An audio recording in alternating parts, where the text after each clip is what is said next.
At 22, Melissa is a mother of two, a homeowner, a college student, a survivor of domestic violence, child abuse, and dating violence. Stories like Melissa's are not uncommon. In fact, one of the most reliable predictors of future victimization is past victimization.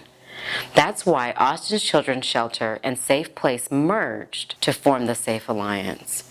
We are a nonprofit organization in Central Texas dedicated to serving survivors of sexual assault and exploitation, child abuse, and domestic violence. SAFE's vision is a just and safe community free from violence and abuse. Our goal is ambitious and simple. Stop abuse for everyone. Every year we serve thousands of people just like Melissa. When I was 2 or turning 3, both my parents got shot.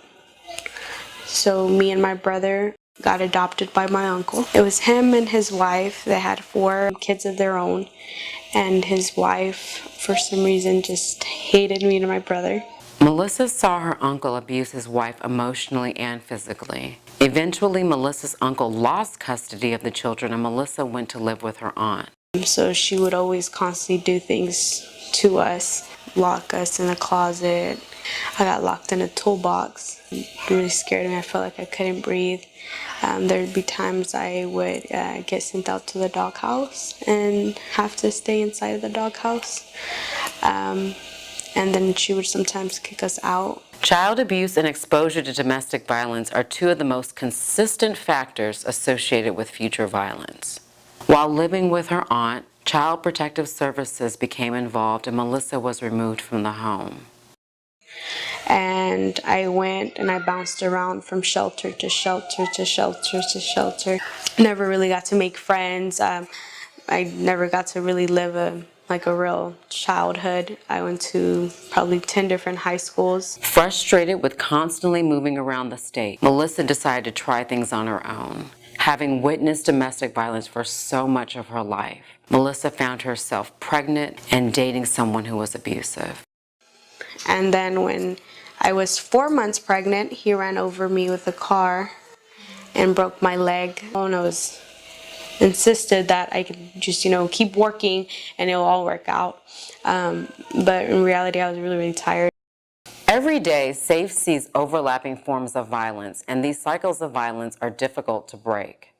Any one person may need multiple services to heal. SAFE provides shelter to families and children escaping abuse, support to at-risk families, foster care services, housing and basic needs to victims of human trafficking, and large-scale prevention services aimed at ending dating violence, child abuse, and sexual harassment. SAFE also provides counseling and therapeutic services to survivors and their families, as well as support and forensic exams to victims of sexual assault. SAFE has a long and proud history of making a difference in changing lives in Central Texas, including Melissa's life. Melissa's caseworker convinced her to visit one of SAFE's shelters where she entered the Teen Parent Program. There, she was able to take parenting classes, attend high school, and learn many life skills that we may take for granted. He told me it wasn't going to be like the other placements where I could only stay there for 3 months and have to move. I got to get a full-time job and not have to worry about childcare.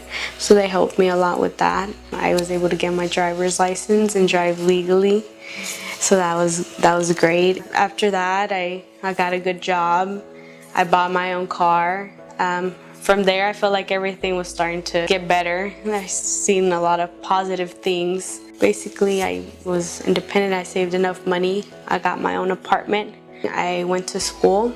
I wanted to get my bachelor's in criminal justice, which I'm only a couple more semesters away from that. I think none of that would have been possible if I didn't go to the shelter. Being able to sit down and breathe and not feel like, oh my God, I have to go to school right now, I have to go to work right afterwards, and I'm not getting any sleep. I was able to, sit back and say, I'm just a kid. I was only 17. I didn't expect my life to be like that at that age. So having that support was very helpful.